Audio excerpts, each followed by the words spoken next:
Hey, all right, YouTube, how you guys doing out there? It's me, it's Ian K, and this video is for guys out there, girls out there, whatever, who are guitar players. And I just wanted to show this to you. If you guys have been following me at all, and some people have, I know most of you haven't, but in the last couple of years, you know, between a buddy of mine, we got really, he'd been building guitars for years, and he got me talked into it. I started off with a Washburn N4 that I bought a body from eBay. I bought a neck from eBay. I put this thing together, and you know, I had to do some routing for pickups and stuff like that. But it was a lot of fun, and I dug it. And anyway, you know, so then I started building these Washburn N4s, and you know, on my channel I've got examples of these guitars and whatnot. They sounded great. I always build them out of mahogany. See, the thing is I really love the sound of a Les Paul. I love that mahogany and maple combination and whatnot. I love that thick, chunky gunk, gunk, gunk, gunk that Les Pauls pull off, that Strats just don't, typically. And anyway, but, you know, I really am pretty fond of the Strat style body as well. So anyways, you know, one thing led to another. I ended up buying this Jackson here a little while ago, and I thought, hey, that's pretty cool. And the thing I loved about the N4 is all this accessibility up at the neck. However, it's only a 22 fret guitar. It's not a 24 fret. So I thought, well, I want to try and build one. Recently, I bought an Ibanez. It's an RG series guitar. It's a 24 fret, and it's a neck through. And I thought, hey, I'm going to take a stab at trying to build one of them myself. So here's that stab right here. I don't know if you can see the neck joint on it. I got some little dents and stuff in the neck from working on it. I'm going to go back and I'm going to fill that in with clear coat and you know, sand it out and whatnot. But anyway, so what I ended up doing was I copied the body from my Jackson Soloist, okay, and that's what this body is. And the neck is just sort of a standard size neck. I didn't really copy it from anything. I got router bits and whatnot to do the rounding of the back and that kind of thing. And the headstock is a headstock from a Washburn N4 Nuno Bettencourt copy. And this is just my autograph here. And I thought it'd be cool to put on the guitar, you know. So what I ended up doing is I was out with that same buddy I mentioned earlier. We were at a wood shop a couple hours from town here, and I bought this neck piece, and it was a chunk of Polonia. Now my buddy said, hey, I made a guitar out of Polonia one time. It sounded awesome. I guess it's got sort of mahogany characteristics or whatever. So I started building this thing. Really excited. I was dying to hear how it was going to sound. I cut out the headstock. Well, I did the scarf joint. I cut out the headstock.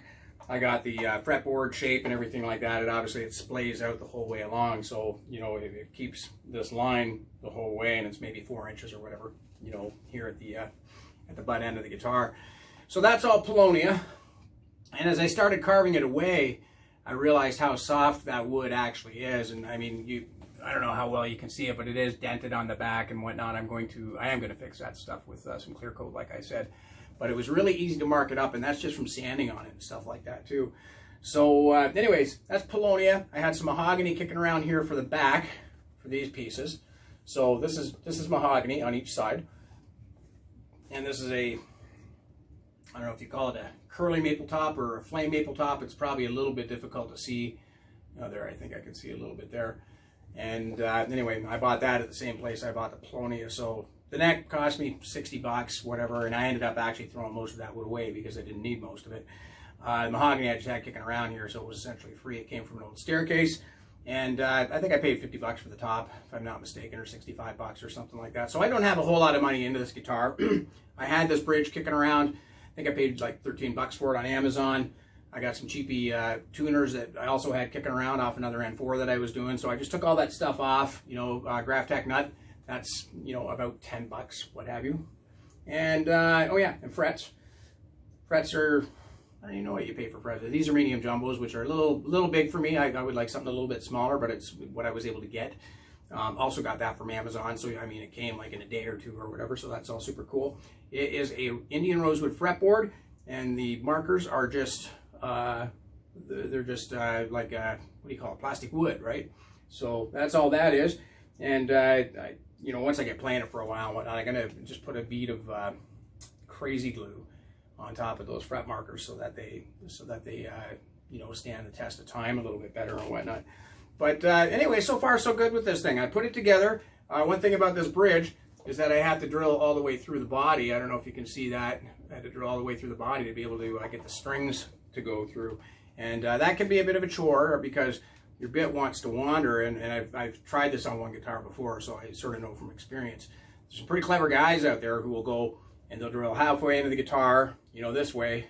They'll pull it out, they'll flip the guitar over, and they have a pin that lines into that hole, so it'll flip the guitar over and line it up perfectly and match it from the other side, so you don't have to go as far, and the drill bit is not as prone to wandering.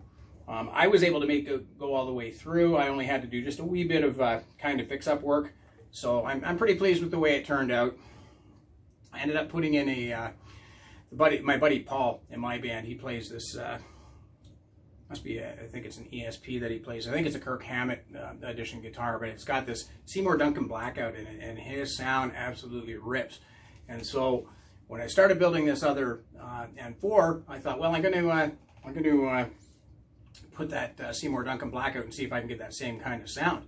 And I'll tell you what, man, I'm really happy with the way this thing works. I had bought my Ibanez. It comes equipped with a tone zone and maybe an Aaron Norton or something like that. I don't use bridge pickups, so you'll notice I didn't put one in here. I just, you know, why? It's 150 bucks. Why am I going to put it in there just to look at it? And for me, it seems kind of stupid. So I didn't do that. But anyway, back to the Ibanez. I love the sound of the Ibanez. It's really killer, and I've always liked it, which is, you know, the reason I bought it and whatever. But then when I ended up putting this thing together, I got it strung up. I had to play with the action a bit, and to be fair, I'm still playing with the action, so I feel like I get some spots on the neck where it feels like it's buzzing a little bit. I might actually have to replace the nut. I might have sanded it too low.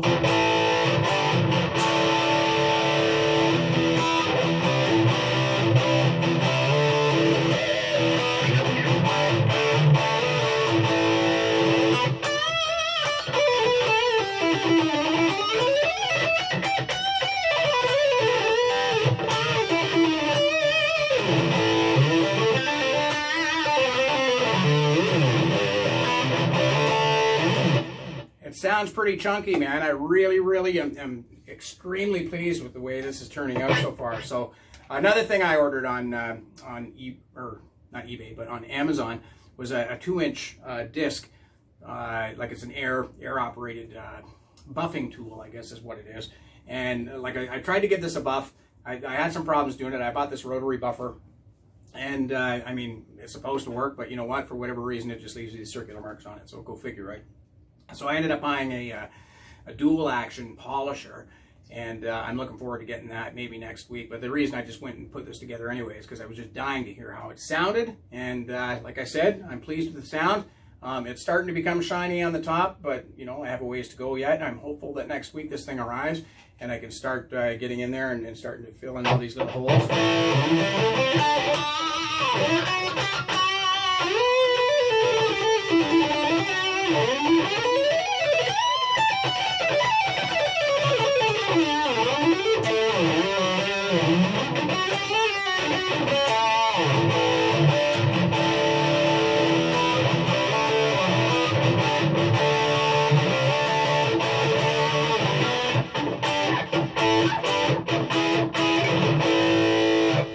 Anyway, that's the sound of it. So I don't know what you call it. It's kind of a Jackson Soloist. It's kind of a Nuno N4.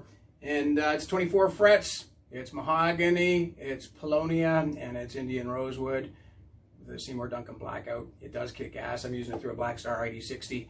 It's my main amp. And anyway, man, I'm loving it. I hope you guys like it too. And I hope that, you know, if you're inspired to build your own guitar or something like that and give it a try, I know it might seem a little insurmountable in some ways. But for me, doing the neck through was far and away the easiest way to build a guitar. I'm happy with the action, more or less. I'm still dialing it in.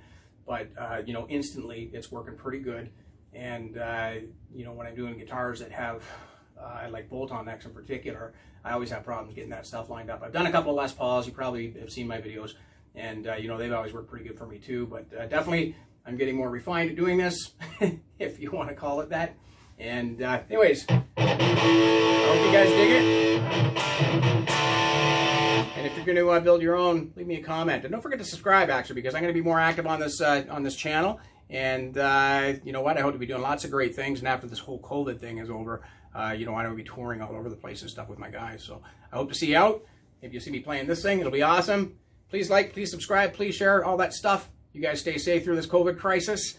And I'll talk to you again real soon, okay? Thanks, man. Bye now.